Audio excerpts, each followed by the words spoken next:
Em đẹp hơn sao, hàng nghìn cảnh hôn của Hứa Khải và Đàm Tùng Vận thật cuồng nhiệt.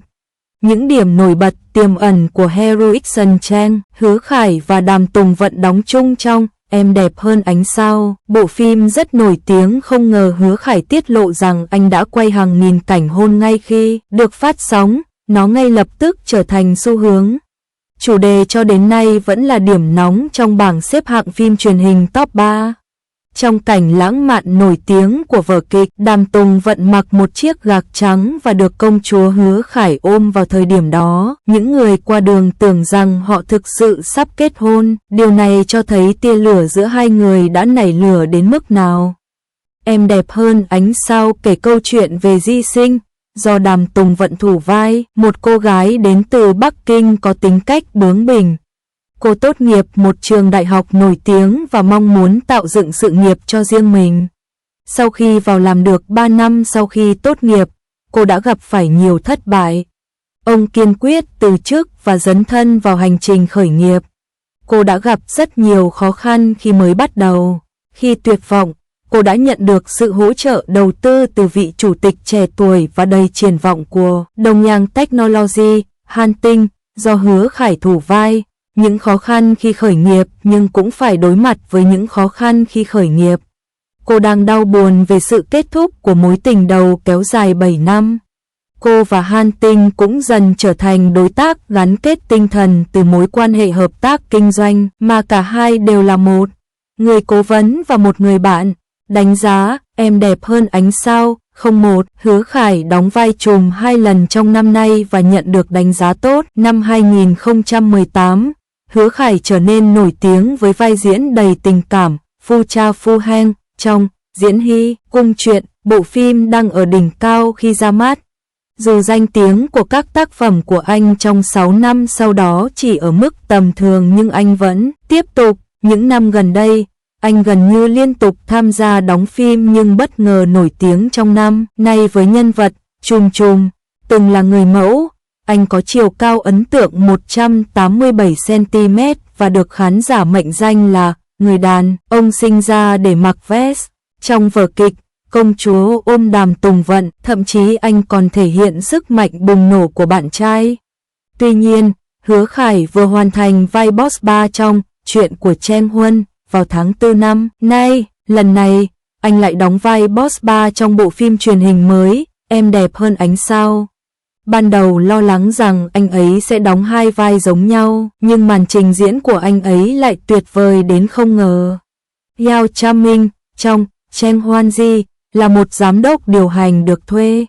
Nhân vật của anh ấy là một tầng lớp máu lạnh và độc ác, có khí chất sắc bén, nhưng Hanting trong Em đẹp hơn ánh sao là một cậu con trai quý tộc, tính tình hiền lành, điềm đạm. Khi chỉ ra khuyết điểm của cấp dưới, anh ấy sẽ không tức giận.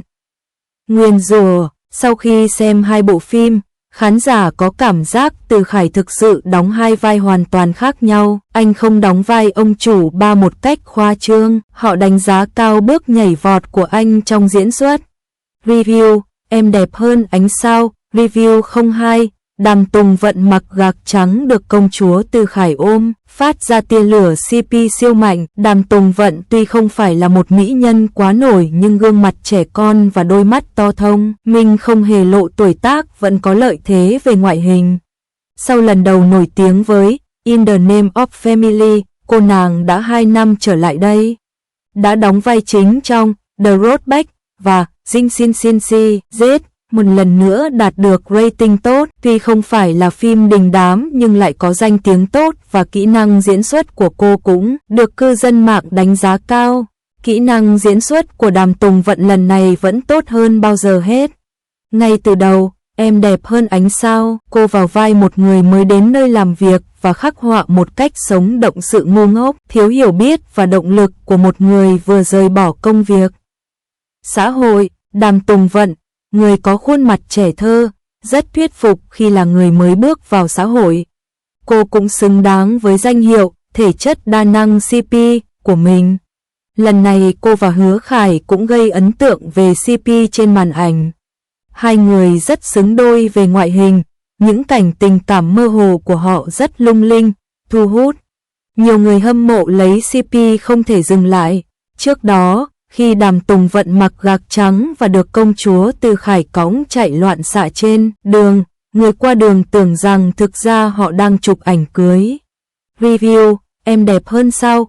03, Đàm Tùng Vận và Hứa Khải quay nhìn cảnh hôn. Dù Đàm Tùng Vận và Hứa Khải rất thân thiết với nhau nhưng khán giả phàn nàn rằng mối quan hệ của họ tiến triển quá chậm ở tập 19. Nam nữ chính vẫn còn mập mờ, nhiều người dọa bỏ phim. Sau đó, trong buổi phát sóng trực tiếp, cả hai được hỏi họ đã quay bao nhiêu cảnh hôn. Đàm Tùng Vận cho biết cô không biết đếm nhưng bộ phim này rất gần gũi với cuộc sống. Khi yêu, tôi thỉnh thoảng hôn nhau.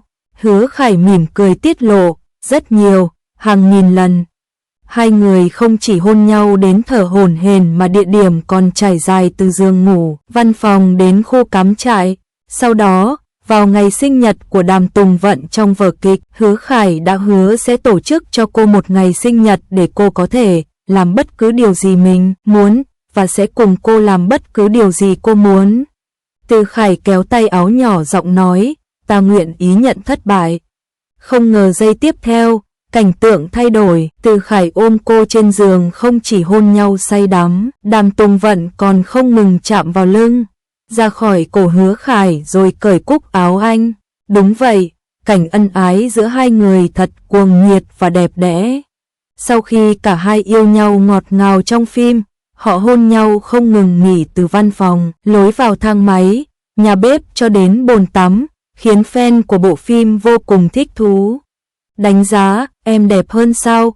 04, cốt truyện chuyển sang cốt truyện lỗi thời, vị Tổng thống hống, hách phải lòng tôi. Mặc dù diễn xuất của Đàm Tùng Vận và Hứa Khải nhìn chung được đón nhận nồng nhiệt nhưng một số cư dân mạng cho rằng cốt truyện quá sáo rỗng. Sau đó, họ phát hiện ra rằng cốt truyện và các nhân vật rất khác so với tiểu thuyết gốc. Di Sinh và Hạt Tinh là những thế lực hùng mạnh, bởi vì nữ chính có năng lực chuyên môn vững vàng. Ý tưởng kinh doanh của cô ấy vừa mang tính đổi mới vừa mang tính cạnh tranh. Đó là lý do tại sao Hàn Tinh đầu tư vào công ty của Di Sinh. Tuy nhiên, bộ phim truyền hình đã được đổi thành Di Sinh. Khi Di Sinh gặp phải một vấn đề, Hàn Tinh, người đã thầm yêu cô suốt 10 năm, đã miễn cưỡng giúp cô giải quyết định kiến. Chủ tịch Hách Dịch đã yêu tôi, bị cư dân mạng chỉ trích, còn Hàn Tinh không thầm yêu Di Sinh suốt 10 năm, tất cả chỉ vì ngưỡng mộ sự chuyên nghiệp của cô và có ấn tượng tốt. Đánh giá, em đẹp hơn ánh sao. 05, trang phục của Đàm Tùng Vận và CC đã lỗi thời và lỗi thời. Những bộ phim múa rối trong phim truyền hình thường mang vẻ cổ điển. Trong em đẹp hơn ánh sao, Hứa Khải vô cùng điển trai trong bộ vest nhưng nữ chính Đàm Tùng Vận lại vào vai một nhân viên văn phòng trong ngành công nghệ. Chỉ là vẻ ngoài của cô ấy không hề thời trang chút nào mà còn có cảm giác già nua, hoàn toàn mất đi khí chất mà một nữ chính nên có. Trong vở kịch, một số nhân vật nữ đi ngang qua nhìn Di Sinh, không khỏi khen ngợi cô quá xinh, đẹp, khán giả hoàn toàn thích thú và phàn nàn điên cuồng. Đàm Tùng Vận rất dễ thương, nhưng cô ấy trông rất xinh đẹp. Trong bộ trang phục này, xin lỗi, thực sự rất mộc mạc. Ngoài ra, CC, người đóng vai em gái cùng cha khác mẹ của Chao Lia Hinh, Mo Lan, trong Do You và lần này trở nên nổi tiếng với vai nữ chính da trắng, giàu có và độc ác thích Hứa Khải khi cô xuất hiện trên phim. Trên sân khấu, nhiều cư dân mạng cho rằng cô đã lỗi thời. Người mẫu bị sốc và bắt đầu phàn nàn, chiếc váy này từ 20 năm trước à? Bạn lấy nó từ một góc trên trường quay, thật kỳ lạ khi Hứa Khải lại thích cô ấy. Với vẻ ngoài lỗi thời này, đánh giá, em đẹp hơn sao? 06, bạn diễn thứ hai của Ho Soo-in Đàm Tùng Vận trong In the Name of Family, em gái của Hứa Khải Heroiction được cư dân mạng mệnh danh là Lisa phiên bản Trung Quốc, vì ngoại hình xinh đẹp giống với nhóm nhạc nữ Hàn Quốc Lisa. Lần này cô vào vai bạn thân của Đàm Tùng Vận, Lily. Nghĩ về Di Sinh, trên thực tế, lần này là Ho Soo-in và Đàm Tùng Vận. Họ đã đóng vai bạn thân ngay từ năm 2020 trong In the Name of Family. Lúc đó Horrorixon đã đóng vai Tang Can. Họ được người hâm mộ phong cho danh hiệu chị núi lửa. Họ bắt đầu cãi nhau với Lee Chiên Chiên do Đàm Tùng Vận thủ vai ngay khi gặp nhau, nhưng sau đó họ lại trở thành bạn thân sau 4 năm. Họ lại đóng vai bạn thân trong You Are Đẹp Hơn Ánh Sao, khiến người hâm mộ bộ phim vô cùng nhớ nhung. Đánh giá Em Đẹp Hơn Ánh Sao 07. Lương Wang Fu của Đàm Tùng Vận thấp hơn Hứa Khải. Gần đây, trong giới phim truyền hình rộ lên tin đồn về thù lao của các diễn viên trong Em Đẹp Hơn Ánh Sao, là nam diễn viên Hứa Khải có mức lương cao nhất trong toàn bộ dàn diễn viên, khoảng 14 triệu nhân dân tệ. Đàm Tùng Vận có 11 triệu nhân dân tệ. Em gái của Hứa Khải Heroixon kiếm được 4,2 triệu nhân dân tệ và lương của CC là 4,1 triệu nhân dân tệ. Mức lương của Đàm Tùng Vận bất ngờ làm dấy lên những cuộc bàn tán sôi nổi. Cô không chỉ có vóc dáng đa dạng mà còn được mệnh danh là người chồng mà nhiều sao nam hợp tác cũng nổi tiếng với cô. Tác phẩm của cô ấy thành công nhưng lại đảm bảo xếp hạng nhất định và danh tiếng tốt. Cô ấy cũng được đề cử cho Magnolia với tư cách là nữ hoàng phim truyền hình, nhưng cô ấy than thở rằng mình vẫn chưa xứng đáng bằng các ngôi sao nam nổi tiếng và thù lao của cô ấy cũng rất cao. Ít Hứa Khải 3 triệu nhân dân tệ. Nếu bạn thích nội dung của bài viết này, đừng quên nhấp để theo dõi, nhiều nội dung thú vị hơn sẽ sớm được gửi đến. Bản tin 02, nữ diễn viên có khuôn mặt trẻ thơ Đàm Tùng Vận, từ việc bị kẹt trong casting đến trở thành nữ hoàng màn ảnh, cô ấy đã trải qua những gì? Đằng sau sự hào nhoáng của các vì sao, chỉ có bạn mới biết được những khó khăn, mệt mỏi mà bạn phải chịu đựng. Một số ngôi sao đột nhiên trở nên nổi tiếng, trong khi những ngôi sao khác phải mất nhiều năm mới được mọi người nhìn thấy. Đàm Tùng Vận sinh ra trong một gia đình bình thường ở Lô Châu, Tứ Xuyên vào năm 1990. Cô đặc biệt yêu thích biểu diễn từ khi còn nhỏ.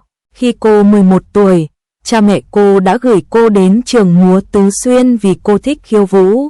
Việc luyện tập khiêu vũ ở ngôi trường đó rất khó khăn, nhiều đứa trẻ không thể chịu đựng được và bỏ chạy. Đàm Tùng Vận nghiến răng kiên trì và nhanh chóng trở thành học sinh đứng đầu của trường. Sau kỳ thi tuyển sinh đại học, cô được nhận vào khoa diễn xuất của Học viện Điện ảnh Bắc Kinh, từ đó dấn thân vào con đường diễn xuất. Đây không phải là con đường dễ dàng để đi. Cô ấy có khuôn mặt trẻ con và luôn gặp khó khăn khi lựa chọn vai diễn. Đàm Tùng Vận không hề mất lòng và tiếp tục làm việc chăm chỉ trong bí mật. Năm 2010, cô vào vai Phang Chani trong Trấn Huân Truyền Thuyết, ngay lập tức khiến nhiều khán giả nhớ đến cô. Đến năm 2016, cô nổi tiếng nhờ gương mặt dễ thương trong The Best of US. Từ đó, sự nghiệp của cô ngày càng suôn sẻ. Cô góp mặt trong The Summer of the Fox và The Web. Bộ phim đặc biệt hay, nhưng ai có thể ngờ rằng vào đêm giao thừa năm 2018, khi lẽ ra gia đình hòa thuận thì mẹ của Đàm Tùng Vận và bạn của cô đã gặp tai nạn ô tô trên đường về nhà. Mẹ cô bị thương nặng, thủ phạm đáng ghét đã bỏ chạy.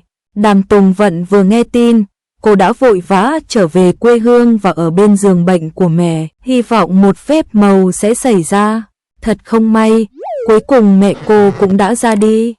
Trong phiên tòa, Đàm Tùng Vận đã bật khóc, mong một kết quả công bằng.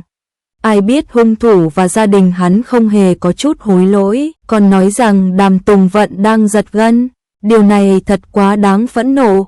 May mắn thay, luật pháp rất công bằng và những kẻ phạm tội đã bị trừng phạt.